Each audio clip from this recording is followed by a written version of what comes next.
Welcome to the Tyler Werner Show, discussing all the latest in Philadelphia sports. I just felt comfortable, confident and comfortable. The 0-2 pitch, swing and a miss, struck him out!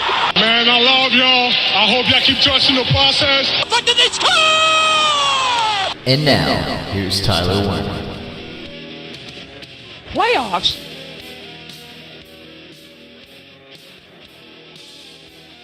And welcome all to the Tyler Werner Show on this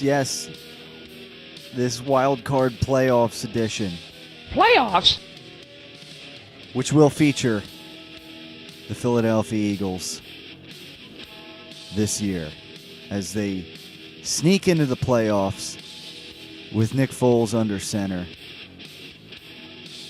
Seems like he's going to be okay, good to go for this week after the bruised rib situation that occurred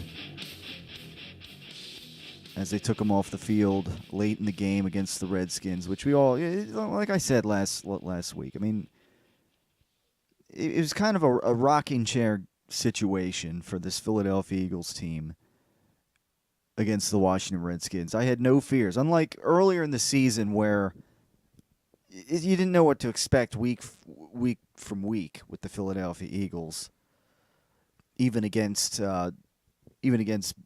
inferior teams. This was what mattered was really what we were really focused on was, would the Minnesota Vikings lose at home?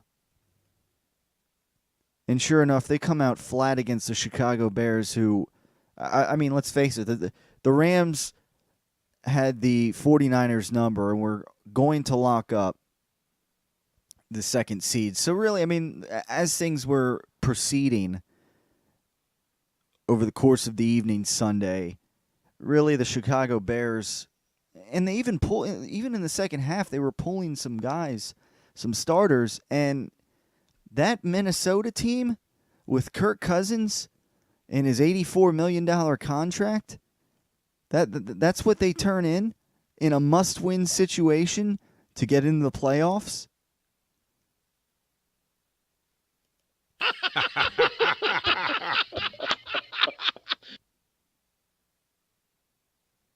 So that's the Eagles get into playoffs. And they take care of business. They shut out the Reds. I mean, the Redskins are, many were calling it the Deadskins at this point in the season, with nothing to play for, eliminated with Josh Johnson under center. Since third stringer Mark Sanchez wasn't getting it done, they weren't happy with him under center. It didn't take long for that to happen. And so, again, after defeating the Rams and after defeating the Texans, two quality teams,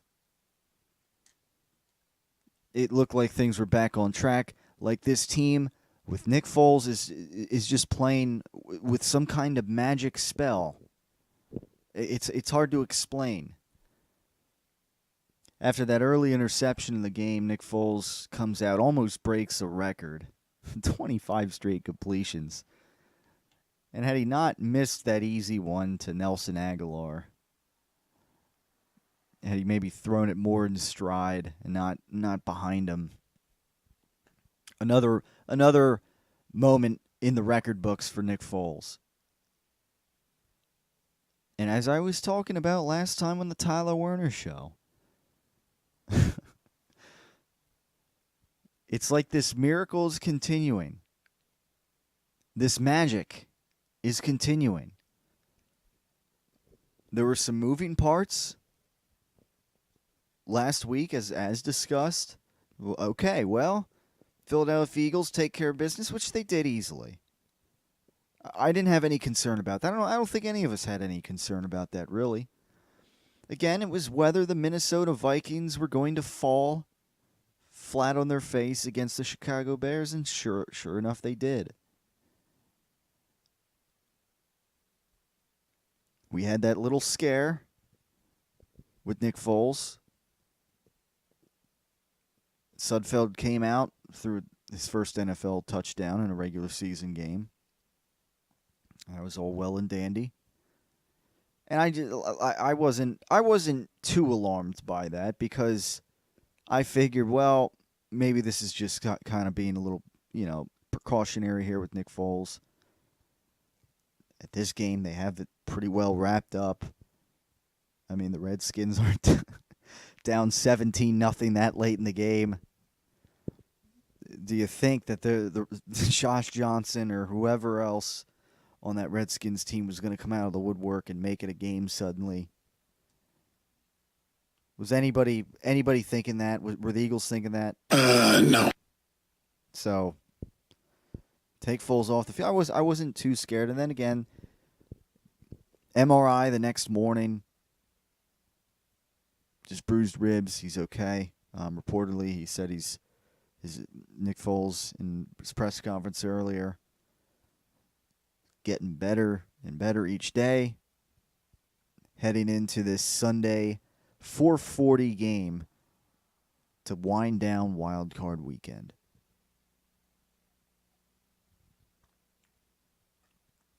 So will this magic continue? That is the question, because as I mentioned last week on the Tyler Werner Show, what we have here now, the win in Los Angeles and the win against the Texans, the win against the Redskins, that completes this 3-0 finish, which 3 weeks ago no one would have expected it. No one. After that Dallas Cowboys loss. I mean, that felt like at that time we were saying, oh, they're not mathematically eliminated. That's all we were saying, right? We weren't saying, but we weren't saying, and they're gonna go on this great run, and the Vikings are gonna kind of choke away the final wild card spot. Yada yada. Well, we weren't saying that, were we? Well, the magic is continuing. And now this Eagles team, Nick Foles, will he be able to rise to the occasion against this Bears defense that has been now giving up the fewest points in the NFL? Is Foles ready for this? Let's make some noise. Come on. Well, like I said, it's easy to forget what the Bears have been doing lately because the Bears have been playing well. Some good football. I mean, again, they beat the Rams too. Down the stretch here, they've been solid. They've finished the season rather solid, winning 4 straight. Again, playing some rather stellar defense for the most part. And they got the home field advantage. Meanwhile, with this Philadelphia Eagles team, you do have that playoff experience. And the Eagles are once again in Vegas. The U word. The underdogs. Uh-oh. And we saw last year in the playoffs how that seemed to just work in the Eagles' favor. Now, it was a little different in the fact that they had home field games in the NFC. But now, all right, they're on the road. They're playing against a Chicago Bears team that doesn't have the playoff experience that this Eagles team has. And see, that this is where things kind of collide here. Because by the same token, last year, this Philadelphia Eagles team didn't necessarily have playoff experience either. You would have had to have gone back to the first year of Chip Kelly with none other than Nick Foles So in that regard, well, maybe you had a little bit of playoff experience with Nick Foles, but you didn't have a team that was coming fresh off of a Super Bowl winning season. That's for sure. You had a 7-9 first year with Carson Wentz and Doug Peterson. Before that, you had the 7-9 finish with Chip Kelly. And before that, you had that 10-6 year, second year with Chip Kelly, which unfortunately did not end up in a playoff year either, in spite of finishing 10-6. So, you kind of had a bit of a lapse there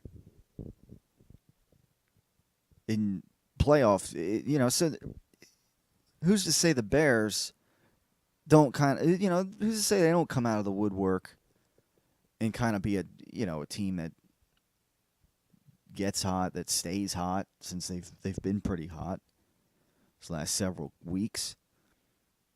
Well, who's to say they can't do the same thing? Now they're not going to have home field advantage like the Eagles do. In fact, if the Bears would move on, they'd have to go on the road next week against the Rams, and then they'd have to they beat the Rams. More likely than not, they'd have to go on the road against the New Orleans Saints in the NFC Championship game. So it's a little tougher when you don't have that first round bye. But my point is, who's to say for this game in particular that, well, the lack of playoff experience more on the Chicago Bears end, who's to say that who's to say it doesn't work in their favor? Maybe that they're, I don't know. But then again, like the Eagles, there's like this magical spell as of late with Nick Foles under center, and it's hard to deny it. The way this team has been responding to him, and that's why I was saying last week, well, if Foles can lead them in the playoffs, which now he has done, in light of the Vikings just falling flat on their face, and $84 million man Kirk Cousins, who seldom beats great teams, hasn't done anything in the playoffs yet in his career, which I feel like the last several years I said I think people overvalue him, and my case is continuing to be made on that. Vikings fail, and Philadelphia Eagles make their way in. And so if this continues, if Nick Foles plays well again, and this is a tough defense they're facing. He's going to have to play well. At least I think. He's going to play the way he's been playing, though. Because he's turned in a nice string of games here, without question. He plays the way he's been playing. Zach Ertz, Darren Sproles, they make plays. Alshon Jeffrey, he's really been connecting with. Nelson Aguilar has been a good home run hitter too. Deep route guy. Sounds like they might have Mike Wallace back in the fold a little bit if they want to throw him in. Oh, did I even mention Golden Tate? Dallas Goedert. I mean, they can really spread the ball around here. Wendell Smallwood. Look at he had a solid last couple of weeks. He's getting some action out there, which he really wasn't getting at all a few weeks ago. I mean, it's hard to deny some of this stuff, folks.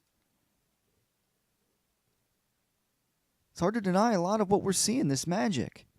Now, again, it could all go away. The Eagles don't win this game.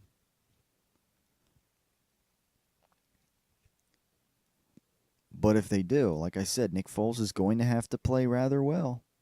If they do win this game, they pull this game off on the road. They go on the road to take on the New Orleans Saints, which isn't favorable at all on paper. But nevertheless, this conversation then really becomes interesting as to whether, to keep Nick Foles or not to keep Nick Foles. To trade Carson Wentz and keep Nick Foles or not to trade Carson Wentz. For some, obviously for assets. First round draft picks, whatever. You name it. The price is right. The situation is right. If Nick Foles can prove again that this team just responds to him in a certain way, and that he is playing great football when they need him to play great football,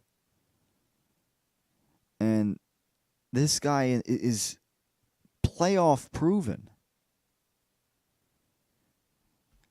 it's going to be hard to turn away. Let's see if this magic continues. Let us see.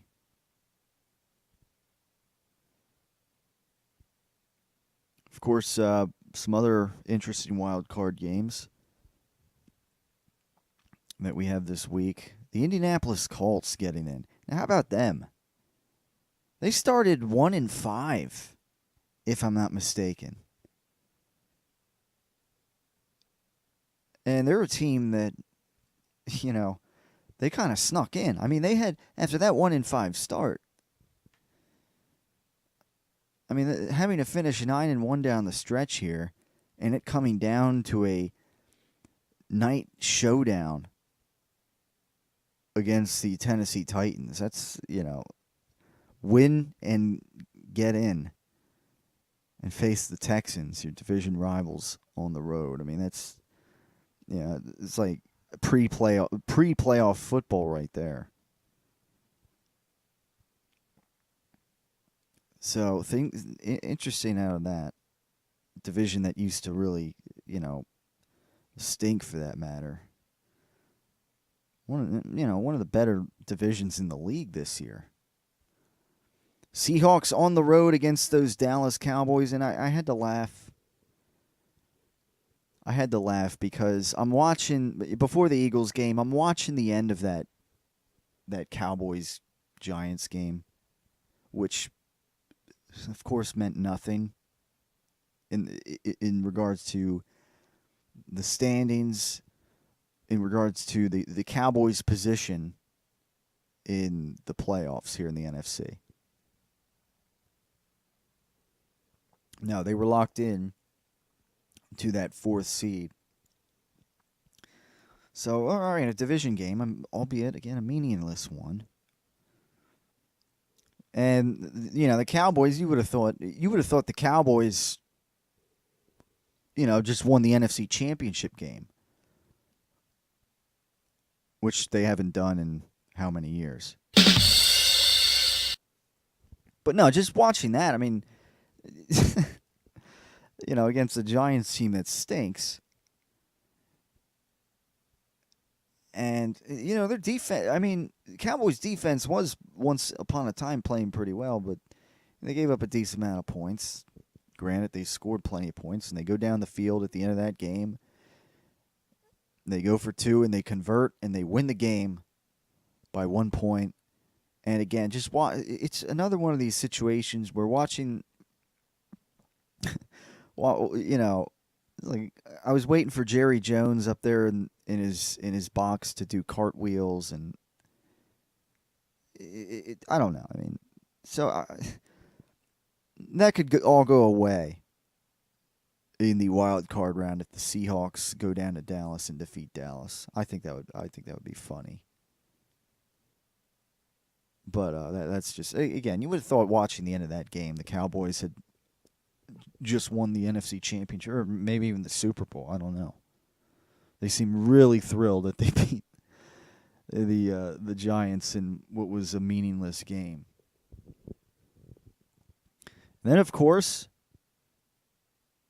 you have the and this is a game. This is a game that actually told a lot a couple of weeks ago as far as the playoff standings and whatnot.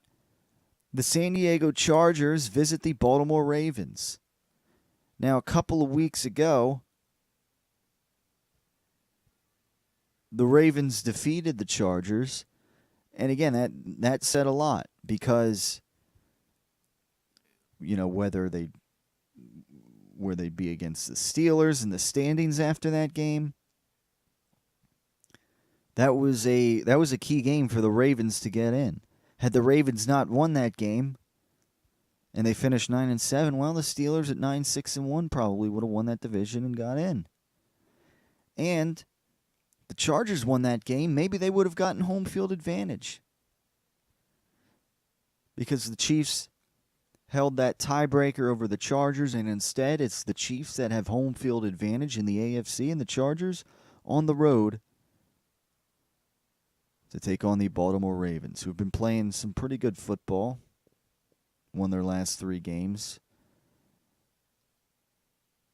to get in. And, again, a few weeks ago they were one of several 7-6 teams, and they managed to get in after a strong finish. And again, the Colts, another one of those teams. They were 6-6 once upon a time. They finished 10-6. Their 4 straight wins and get in as a wild card team. And so there you go. It's you got some good games here this wild card weekend.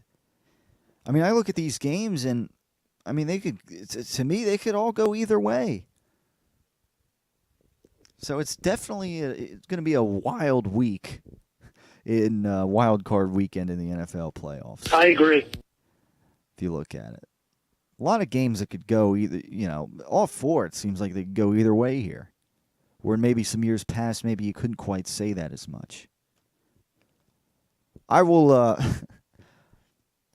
it's Thursday, so, things could happen over the course of even just a couple of days. In NFL football, this player could go down, whatever, yada, yada. Things could change at an instant. Sometimes you never know, but I will attempt to pick wild card weekend each game. And clearly I don't feel very comfortable, do I? I just felt comfortable, confident and comfortable. I don't know. I don't know which way to go on some of these games. I kind of know which way I'll go, but still, it's like all 4 of these games are anybody's game. So we'll discuss here on the Tyler Werner Show. It is good. And you know what? It again, with where we were just a few weeks ago, it is good to be talking wild card weekend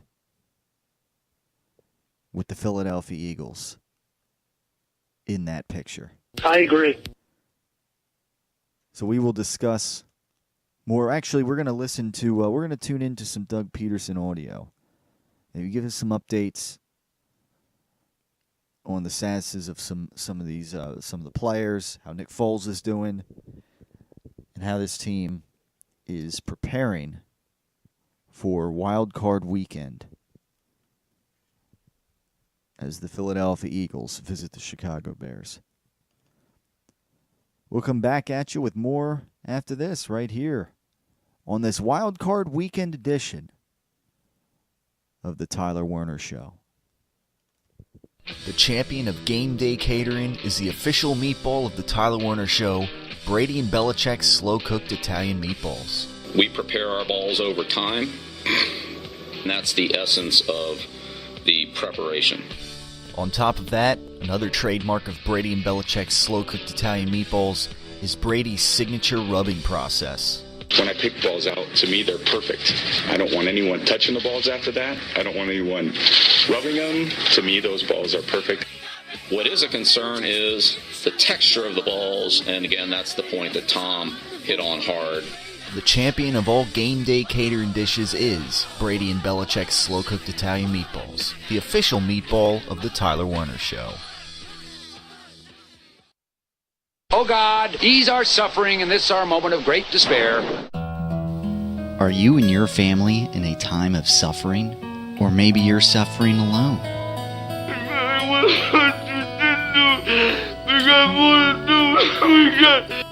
Maybe you just don't know where to turn to, but now you have an answer. You give God some of you, and He'll give some of Himself. The wise words of Tilton Talk will guide you on your way. Every weekday from 10 to 11 a.m. on Repentance Network. Oh, hallelujah! Come on, everybody shout with me. Hallelujah! Hallelujah! Tune in to Tilton Talk every weekday morning from 10 to 11 a.m. and soon you'll be shouting hallelujah. He's able to do exceedingly abundantly above all that we could ask or think.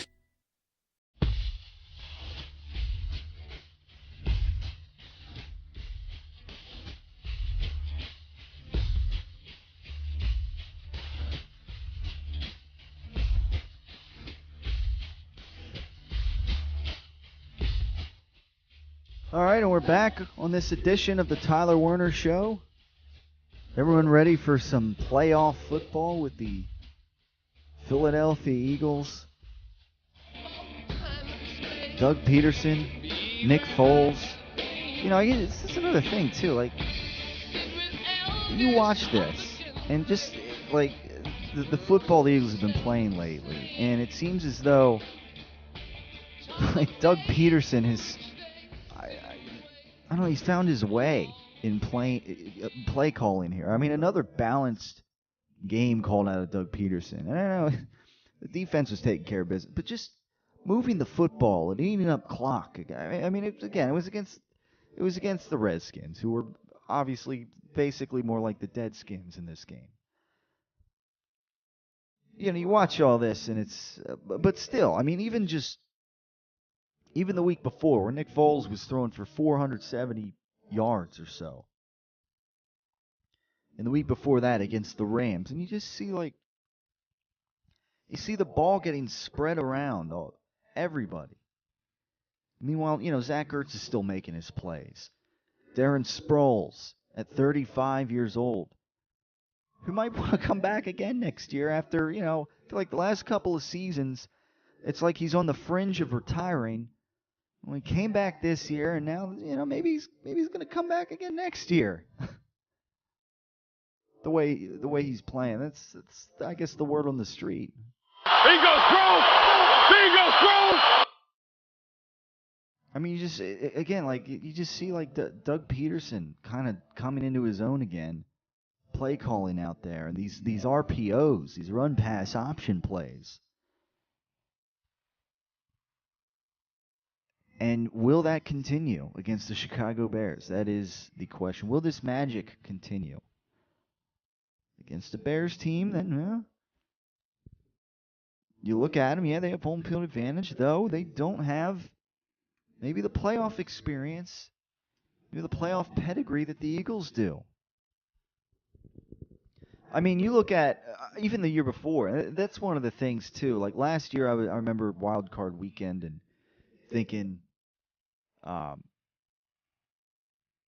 well, the Atlanta Falcons, they got to go on the road. They got to, 6th seed. They got to beat the Los Angeles Rams over in Los Angeles.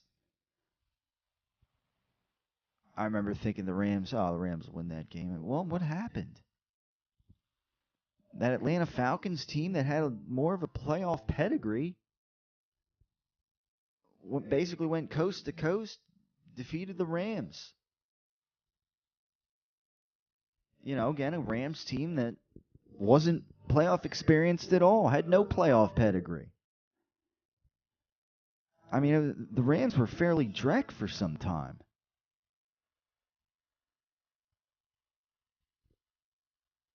But, you look here, the Eagles, they got to go up to Chicago on the road. I have that in the back of my mind. That playoff pedigree factor here. Let's take a listen into Doug Peterson. I mean, this is kind of an all Eagles show. Really. I mean, the Sixers take care of the Suns last night. So Butler, of course, the Butler ejection spikes things up a little bit over in Sixer world. But Are you kidding me? meanwhile, the Philadelphia Flyers, I just continue to wonder what kind of identity they're trying to find. And as usual, Claude Giroux is going to be in the All-Star game. Much of the same. I mean, well, let's face it. Right now, it's just the Eagles talk is, at the end of the day, the Eagles are back in the playoffs, and this is coming off a time where just a few weeks ago, it's like the season's kind of dead. It's like, where do we go with this? Where do we go with the Eagles talk? It was tough to tell. Tough to tell where we would go with it. All right, let's take a listen in on Doug Peterson. This would have been yesterday. Didn't speak today. But nevertheless, Doug Peterson on the wild card matchup in the Bear. Maybe get some updates from Coach Dougie P, as some call him. So here we go. Here's Doug Peterson on the NFC wild card matchup this weekend versus the Chicago Bears. You know you're playing with fire, just putting that down. Why? You can't decipher it anyway. So you try. Yeah, you can sell it. Yeah, you can sell it. Give it to Vic. No. Happy New Year to everybody. I haven't seen you since, so Happy New Year. What's your approach? Can I start? I was reading through the transcripts yesterday, 2 coordinators. I really appreciate the questions on the Bears. That's awesome. I think there were more questions about our opponent this week than injury, so I really appreciate that. Thank you, guys. Yeah, here we go. What's your philosophy about the importance of keeping things the same for playoff week and just kind of going about your business the same way and not make it too big a deal? Yeah, I'm a big believer if it's not broke, you don't have to fix it. And so we've done that the last kind of month. I have scaled back, done the walkthrough the last couple of weeks, and it seems to have gotten the guys a little more fresh, for the games. And I just think we have to put, as coaches, we put importance on meetings, and players have to put the importance on extra film time and all that they can do. And at this stage of the game, this late in the season, I don't feel like you got to change a whole lot just to change. Doug, you've had Gold now for half the year. What is his place in the offense? What do you think you can, are you getting everything out of him that you think you can? Is he just, one of a number of guys you can use? Where's he fit in? Well, right now, he's obviously, with Alshon and Nelly, and then he being the third in our slot. He mixes in well. I mean, he gives the quarterbacks, he gives Nick or Carson, an opportunity to complete the football. He's a good route runner. Where he is in our offense, I mean, he came to a group that, we thought was pretty good. So we're just kind of adding a little more depth at that spot. It doesn't take away from Jordan Matthews and what he's done, but I think he's settled into his role and what he's doing, and he's made some significant plays for us. Whether it be on third down or an opportunity to run after the catch, and he's doing exactly what we're asking him to do at this point. As Isaac gets closer to playing, does he get that starting job back, or do you stay with Woods? Yeah, we'll have to. I mean, first of all, we have to see. We got to see where he's at, number one, and before we can make any other, changes at that spot. With Khalil Mack moving around a lot, is it hard watching the film for teams to kind of like, if they want to chip him or if they want to double team him? Does that make it difficult? Is that what you've seen? Yeah, it makes it a challenge. He'll line up, like you said, he'll line up on both sides of the formation. So, we just have to know where he's at, obviously, and he's a tremendous player. And especially on third down when he can gear up and get after the quarterback, and he's very disruptive. And so, yeah, it makes it a challenge. But, our backs and tight ends just have to know, by scheme or by protection call or formation,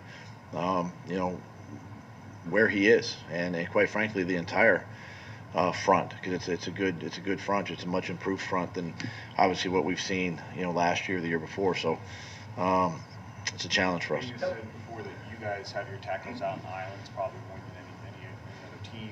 Obviously, you have good tackles, so you can do that. But is there a philosophical reason why you do that? Chipping and all of that. You talking about having your tackles out on islands probably more than he said more than. Yeah, I mean, obviously the more guys you can get out in the route, a little bit better.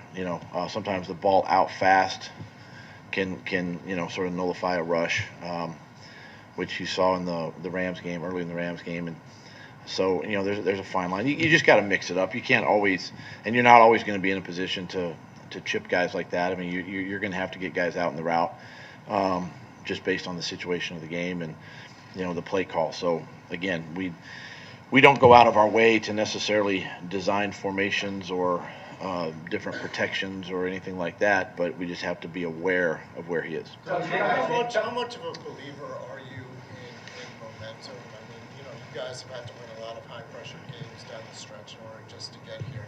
And do you think that carries over into the postseason? Well, you hope so. Yeah, you hope so. I mean, this is a different season now. You're in the postseason, so obviously expectations increase, sense of urgency increases, speed of the game gets faster, and it's a situation where I think we benefit from last year having been in the postseason. A lot of our guys on this team, and we've had even the new additions to our team have been in the postseason before, so I think we can lean on those experiences. But I think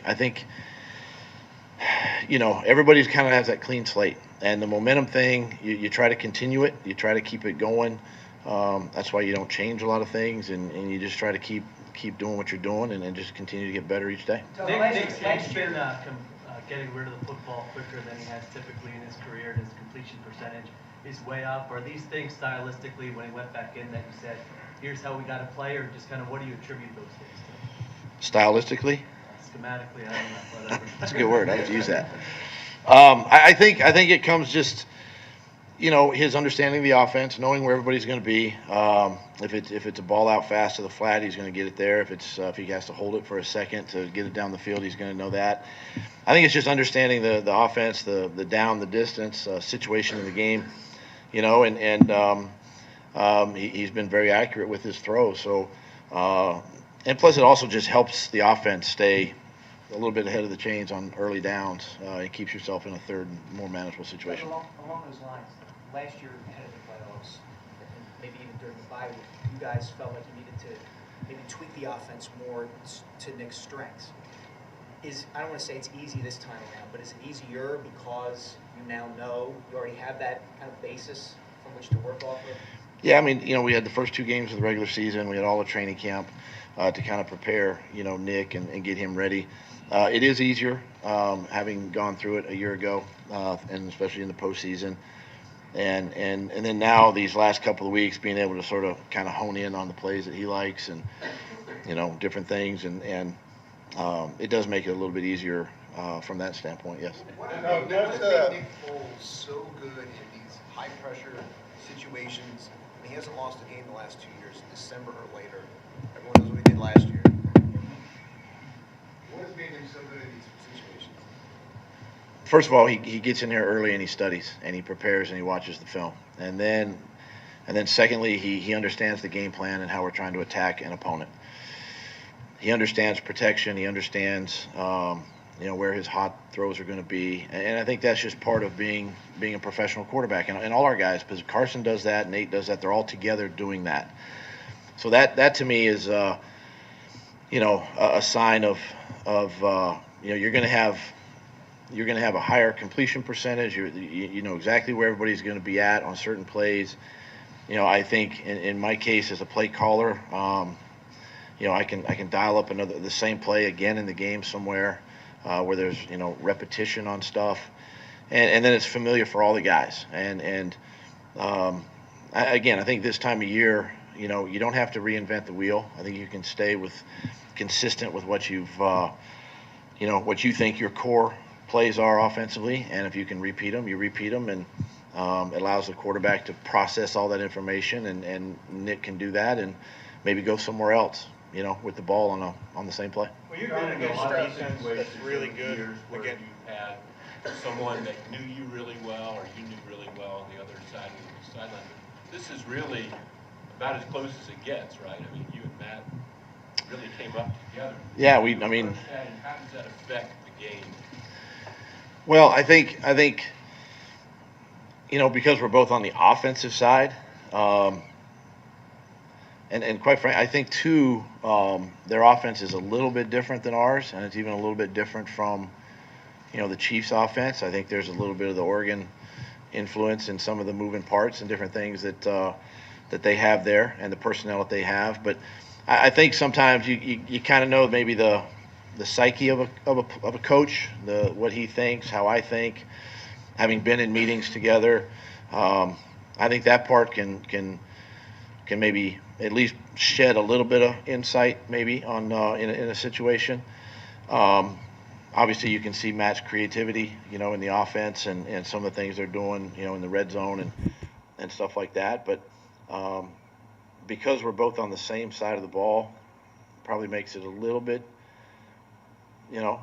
probably equal. It'd be different like when I went to Kansas City last year with Bob Sutton, as a D coordinator in Kansas City. You practice against that guy every day in training camp and OTAs, and so you understand tendencies. And Matt and I are on the same side of the ball, things change. So it'd be a little different. When you go against a defense that's been this good against the run, as a play caller, how do you approach that? Do you think, all right, we got to find a way to make it effective, or do you think that you might have to abandon it a little earlier than you'd like? Well, this is definitely an excellent defensive team, and each week I think I would assume that Coach Fangio is saying, hey, we got to stop the run with every opponent, not just us, but every opponent. Stop the run, put the ball in the air. Then they can let their pass rushers get after the quarterback, and it's a challenge. I mean, I go back to the Houston game, and you try to run the ball, and it's not there, and so at some point you have to make a conscious effort that if you're protecting the quarterback, which I didn't feel like we did a great job of that in the Houston game, but if you can protect, then you might have to throw the ball a little bit, but you still have to try to run the ball. You still got to try to, you can't be going 3 and out all the time, punting the ball back to your opponent. So I think there's a balance, but somewhere in the game you got to make a decision. You're either going to stick with it, or you might leave it behind and move on. It seems like you and Matt's careers are very much connected. You would leave one post and he would, fill that post and so on until you've both gotten to head coaching positions. What has the relationship been like with Nagy, and what's it like to be on this stage with him now? I mean, I think it's definitely an honor to, work with guys. I mean, I think of, even now with Frank Reich, taking over in Indianapolis, I think, you've built relationships with these guys, their families and all of that, and then you see them at this level, and especially as head coaches and having success like both of those guys are, and it's makes you feel proud that you had a chance to work with them and be on the same staff with them and all of that. And Matt and I, we talk. I mean, he bounced a lot of ideas, and when he took over in Chicago this past year, just how did I do things my first year and things like that. And just kind of picking my brain. Frank did the same thing this year, so to always have that bond, I think have that relationship is special, and it'll be exciting. I'll be excited to see him Sunday. Last one, please. Are you more relaxed heading into this postseason compared to last season? No. I may look it, but no. No, I mean, I know how our team has really fought this last month of the season, month and a half of the season, last 6 weeks, and it does. It does give you a little, comfort knowing that we've kind of went through this grind, and we're here now, and you just we have to continue to grind and continue to work. But I don't think it's any easier. It's a different team again, different set of we have to travel. If we're fortunate to win, we got to be on the road again, and so it feels different, but the excitement is the same, and that's what I think the energy feeds the building because of that. All right, thanks guys. Gosh, it went great. All right, so there he was, Doug Peterson. See, again, sounded like a sort of like a Doug Peterson at peace here. Not like some of these other snippy press conferences that we recall at other points during throughout this season. And again, a lot of that just due to the fact that this Eagles team has responded in recent weeks to what was such an uphill battle to beat the Rams and on the road and beat the Texans, and hope that upon beating the Redskins that the Vikings would come up short against the Bears and that the Eagles would get into the playoffs. And certainly that's what happened. So we'll talk about that. We'll get into the playoff predictions. Now that we're obviously, bring up the playoffs since I mentioned it earlier. Go around the 4 games and then closing thoughts on the Philadelphia Eagles versus the Chicago Bears before we wrap things up here on this edition of the Tyler Werner Show. So stay tuned for more. We'll be right back with more after this. Hi there, I'm Hank Hill. Well, I'd like to tell you what Strickland can do to meet your energy needs. You see, at Strickland, the customer comes first. It's kind of interesting. The word customer begins with CU. Well, we don't see you as just another sale, but as a member of our team. I thought you might enjoy 7.5 gallons of pure premium propane. Strickland Propane, the customer comes first. Attention parents. Is your under 18-year-old daughter being cyberstalked by a man who identifies themselves as a grown adult male? I want to meet you and fool around. Are you up to meeting tonight, hon? I think I would like to shower with you. We can do it in the shower, too. If so, you need to contact Chris Hansen and Company to bust these online cyberstalkers. How are you tonight? Why don't you have a seat there and get comfortable for that? I guess you're going to tell me next that this is the very first time you've done something like this. Chris Hansen and the Dateline crew will take care of it. Contact us, and we will put an end to the cyber stalking that your daughter is experiencing. Well, there's something you got to know. I am Chris Hansen with Dateline NBC, and we're doing a story on computer predators. Busted!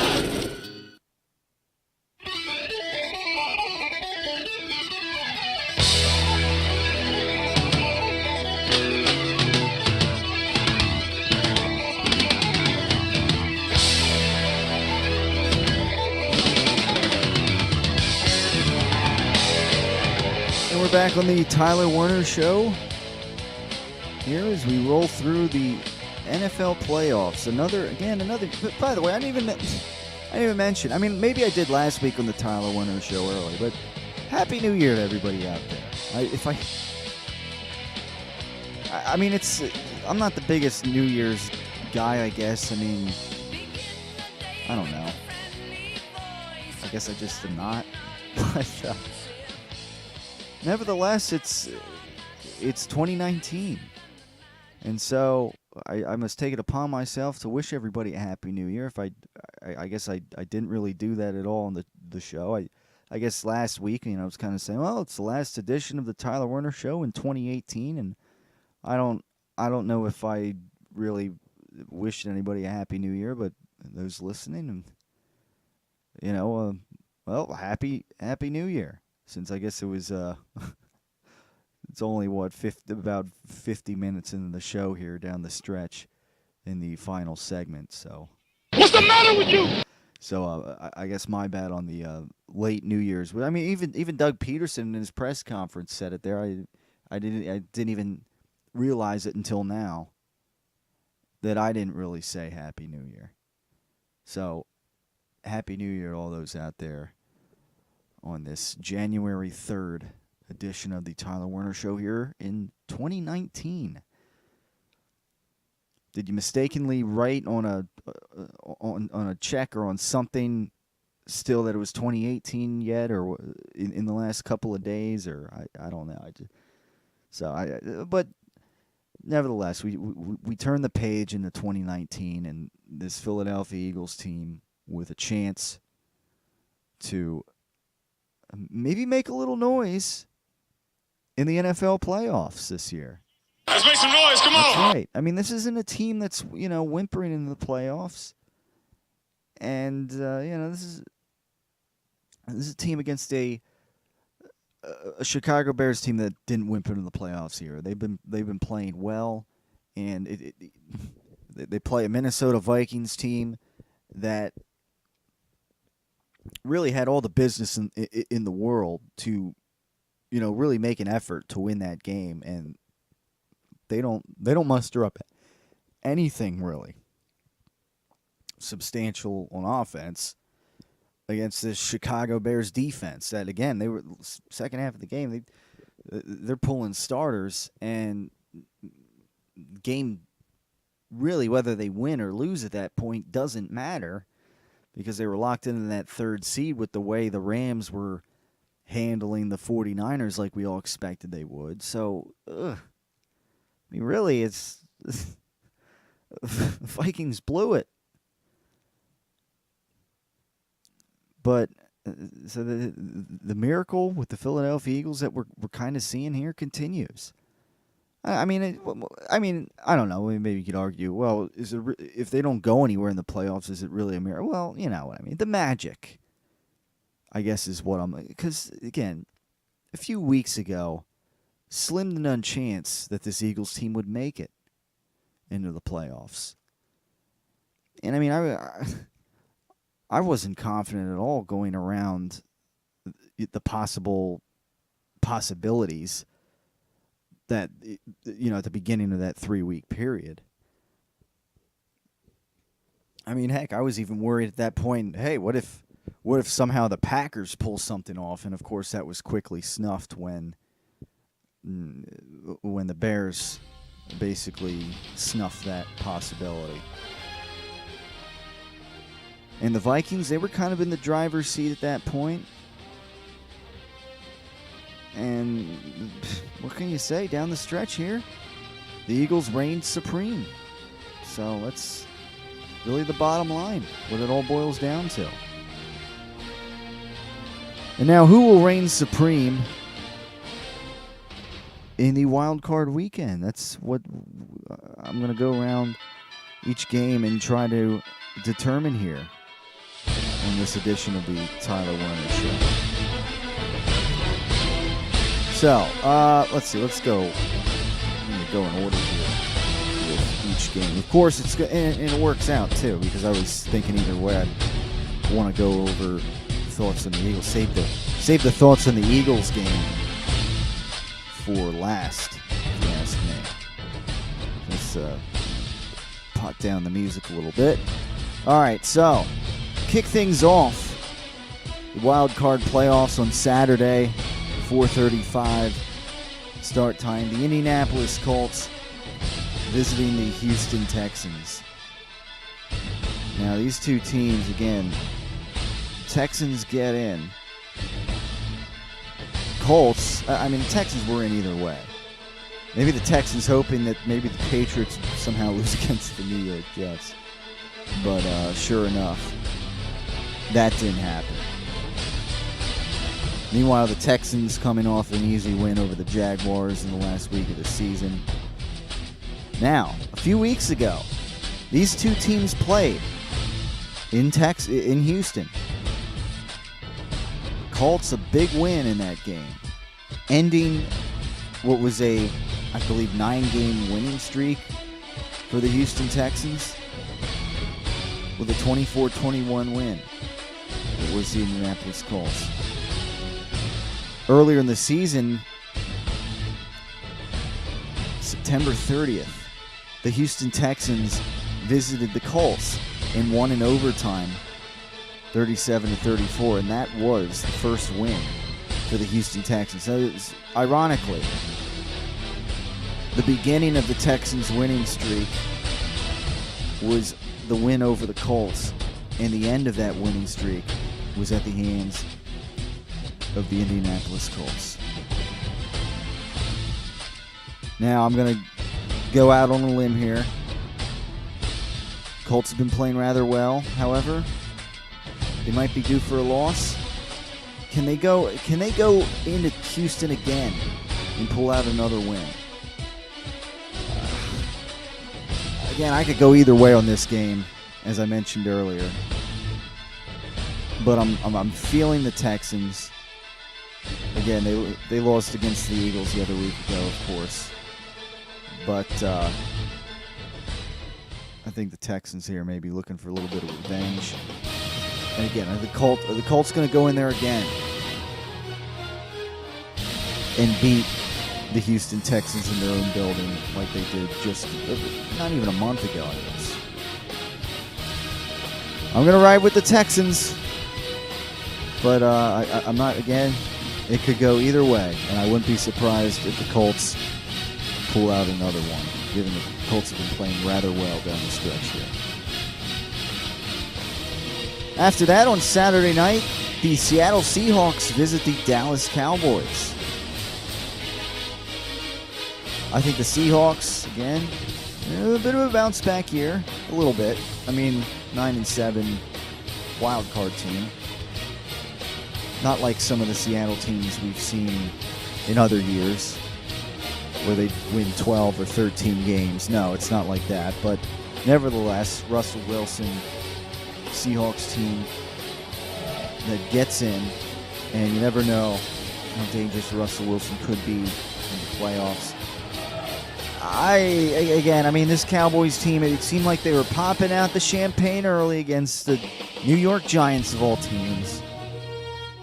And I know this is in Dallas,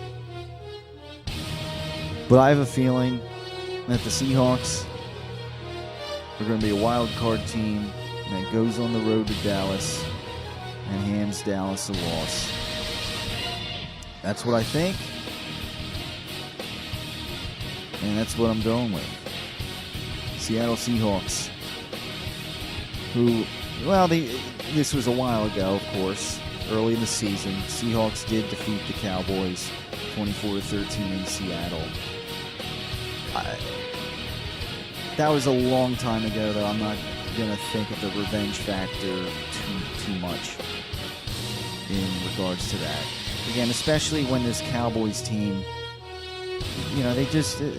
all right, yeah, they beat the Giants, they went for 2. That's all well and dandy. As far as I'm concerned, after they beat the Cowboys beat the Eagles, the last good team they played was the Indianapolis Colts. Now, it wasn't Indianapolis, but Indianapolis shut the Cowboys out 23-0, if you remember. Oh, man. Since then, Cowboys beat the Buccaneers 27-20. That's well and dandy to essentially lock up the NFC East.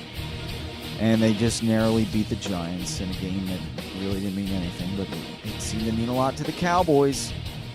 I'm going with the Seahawks. We'll see what happens.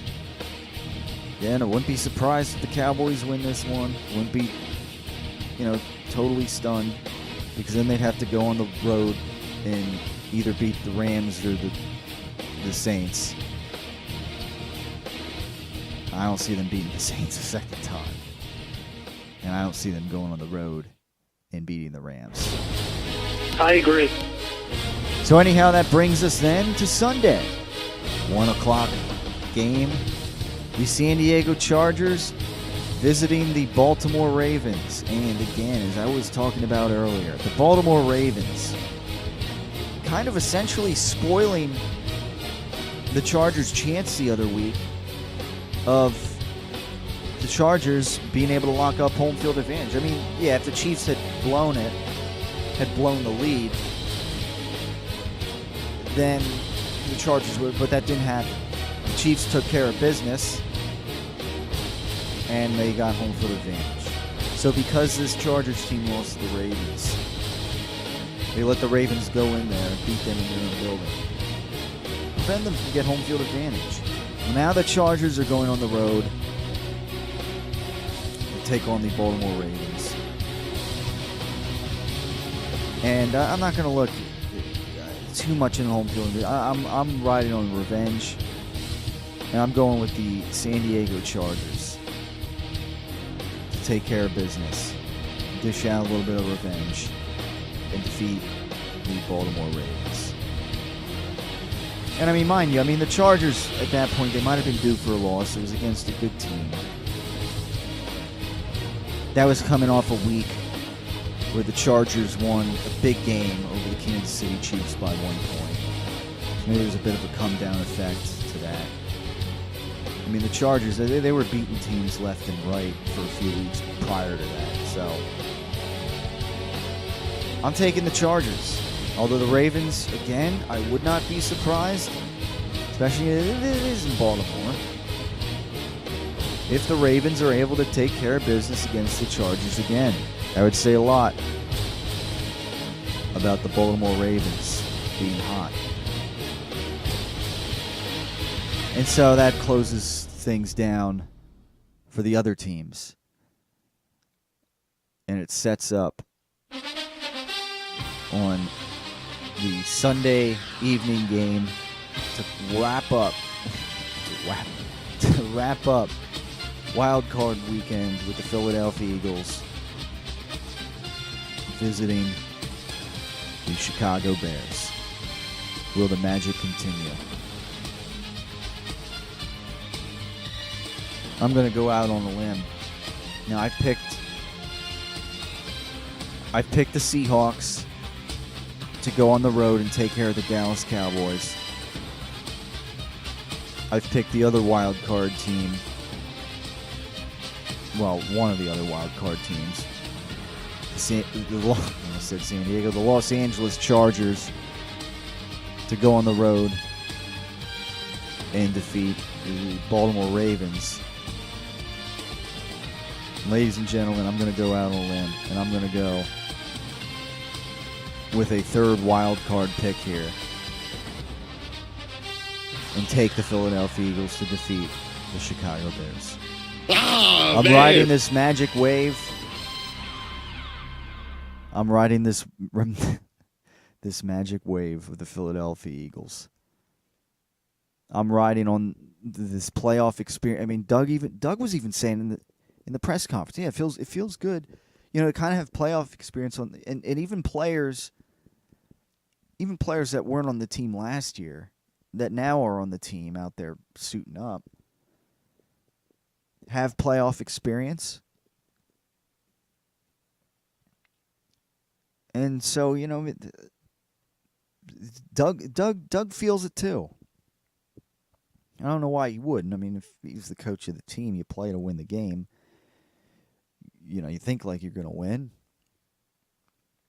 And that's how it goes. I just felt comfortable, confident and comfortable. We'll see what happens. Now, if the Eagles don't win this game, and if Nick Foles doesn't play very well, maybe he does play well, but they don't win, he doesn't do enough to win, well, it was fun while it lasted, right? And then maybe, I don't know, maybe the conversation continues of Nick Foles versus Carson Wentz. Who do you keep? Because you're not going to pay a backup, $20 million or whatever. So again, let's not go there. They're not going to keep both of them.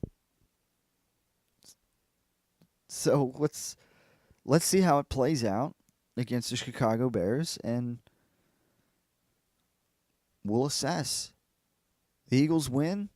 They go on the road to take on the New Orleans Saints. Oh, man. It would be a daunting task. But the conversation, regardless, unless, now if Nick Foles, I'm not saying it's going to, but if Nick Foles, really comes out and plays bad out of the blue, which I'm not. I don't think he will, even against this Bears defense. But if by some chance he did, then what's the conversation going to be? I don't know. Are we still going to be, well, by we I say like those that are really in the Foles camp, that are ready right now to say bye-bye to Carson Wentz? Is that, I mean, are people still going to be in that Foles camp if something like that happened? If Foles played poorly? We'll see. We'll see, and we'll discuss next time on the Tyler Werner Show. So we will. Best of luck to the Philadelphia Eagles. Best of luck to those out there that maybe have money riding on some of these games, these playoff games. Eagles, I believe, are holding at a 6-point underdog spot. Maybe that's just the way they like it. Maybe we'll see. Maybe we'll see dog masks once again. No, I don't know. Maybe that was more of a 2017 season thing last year during their playoff run. Nevertheless, we'll discuss next time on the Tyler Werner Show. Everybody have a great rest of your week. We'll talk to you next time and see if the Eagles make it to the divisional round of the 2018 NFL playoffs. Till then, go Eagles.